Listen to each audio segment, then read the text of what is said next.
IFFK സാറിന്റെ പ്രതീക്ഷ എന്താണ് ഈ വർഷത്തെ? അതെ, എല്ലാ വർഷവും IFFK പ്രതീക്ഷ നൽകുന്ന കാര്യമാണ്. ഇപ്പോൾ 29ാമത്തെ IFFK ആണ്. ഞാൻ 27 എണ്ണത്തിൽ പാർട്ടിസിപ്പേറ്റ് ചെയ്തിട്ടുണ്ട്. തീർച്ചയായിട്ടും മുൻകാലങ്ങളിൽ നിന്ന് വ്യത്യസ്തമായിട്ട് ഈ സിനിമകൾ സെലക്ട് ചെയ്യുന്ന രീതിയിൽ, അതോടൊപ്പം തന്നെ ഓഡിയൻസിലേക്ക് കൂടുതൽ സിനിമകൾ എത്തിക്കാനും ഓഡിയൻസിന് വളരെ ബുദ്ധിമുട്ടില്ലാത്ത രീതിയിൽ ഉള്ള ഒരു അറേഞ്ച്മെൻറ്റ്സ് ആണ് ഇത്തവണ ചലച്ചിത്ര അക്കാദമി ചെയ്തിരിക്കുന്നത്. ഞങ്ങളിപ്പോൾ KSFDCയുടെ ബാനറിൽ ഞങ്ങളൊരു വ്യൂയിങ് റൂം അറേഞ്ച് ചെയ്തിട്ടുണ്ട്. അതൊരു മിനി തിയേറ്റർ എന്ന് വേണമെങ്കിൽ പറയാം.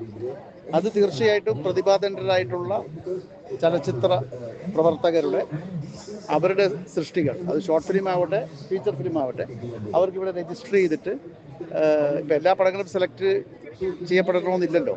അപ്പം നിങ്ങൾക്കൊരു സിനിമ നിങ്ങളുടെ കയ്യിലുണ്ടെങ്കിൽ ആ സിനിമ കൊണ്ടുവന്ന് ഇവിടെ പ്രദർശിപ്പിക്കാനുള്ളൊരു അവസരം ഞങ്ങൾ ഉണ്ടാക്കിയിട്ടുണ്ട്. അപ്പോൾ അങ്ങനെ വരുമ്പോഴത്തേക്കും ഒരുപാട് ചെറുപ്പക്കാർക്ക് അവസരങ്ങൾ കിട്ടും.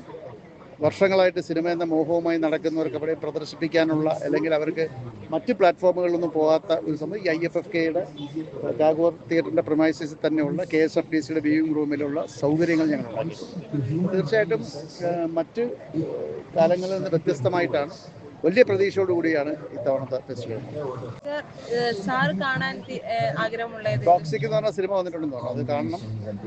പിന്നെ തീർച്ചയായിട്ടും ഒരു ഇറാനിയൻ സിനിമ കഴിഞ്ഞത് ലാൻഡ് ഓഫ് റോസസ് വന്നു പോയി. നല്ല അഭിപ്രായമാണ് നിങ്ങൾ പറഞ്ഞിരുന്നത്. അത്തരം സിനിമകൾ കാണണമെന്ന് ഒരാഗ്രഹമുണ്ട്. തീർച്ചയായിട്ടും അത് കാണണം. സാർ 27 വർഷമായിട്ട് IFFK പങ്കെടുക്കുകയാണ്. ഈ വർഷങ്ങളിൽ ഈ പ്രേക്ഷകരുടെ ഒരു ആസ്വാദന രീതിയിൽ മാറുന്നുണ്ടോ? പ്രേക്ഷകരുടെ ആസ്വാദന രീതിയല്ല, കൂടുതൽ പ്രേക്ഷകർ ആകർഷിക്കപ്പെടുന്നത്.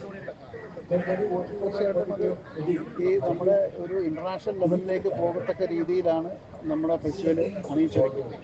അപ്പം അങ്ങനെ വരുമ്പോഴത്തേക്കിന് തീർച്ചയായിട്ടും പ്രേക്ഷകർക്ക് സിനിമ കാണാനുള്ളൊരു അവസരം കൂടുതലുണ്ടാവുകയും മാധ്യമങ്ങളിലൂടെ ഈ ഫെസ്റ്റിവലിനെ ജനങ്ങളുടെ മുമ്പിലേക്ക് എത്തിക്കുകയും ചെയ്യുന്നതാണ് ഏറ്റവും വലിയ കാര്യം. അപ്പോൾ അതിന് വിജയിച്ചിട്ടുണ്ട്. സർക്കാരിൻ്റെ നിശ്ചയദാർഢ്യം, സർക്കാർ എല്ലാവിധ പിന്തുണയും നൽകുന്നത് കൊണ്ട് തന്നെയാണ് ഇത്. മറ്റ് സംസ്ഥാനങ്ങളെ അപേക്ഷിച്ച് നമുക്കൊരു കലാപാരമ്പര്യം നമ്മുടെ കേരളത്തിൽ കുറച്ചുകൂടി മറ്റ് സംസ്ഥാനങ്ങളെല്ലാം ഉറ്റുനോക്കുന്ന ഒരു ചലച്ചിത്ര.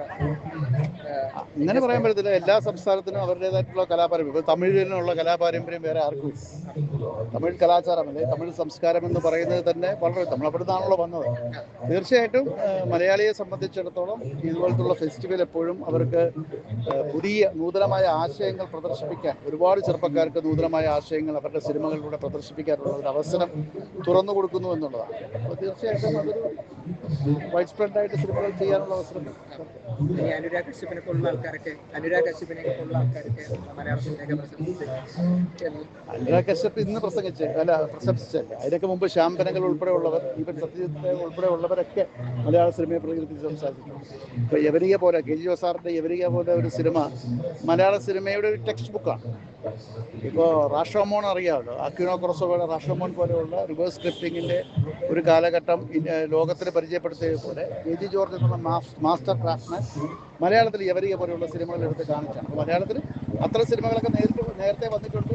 അത് ഇന്ത്യയിലെ എണ്ണം പറഞ്ഞ സംവിധായകർ മാത്രമല്ല, വേൾഡ് ക്ലാസ് സിനിമകളുടെ കൂട്ടത്തിൽ അത്തരം സിനിമകൾ പോയിട്ടുണ്ട്. അടൂർ സാറിൻ്റെ, അരവിന്ദ് സാറിൻ്റെ ഒക്കെ സിനിമകൾ, പത്മനാഭൻ സാറിൻ്റെ സിനിമകൾ.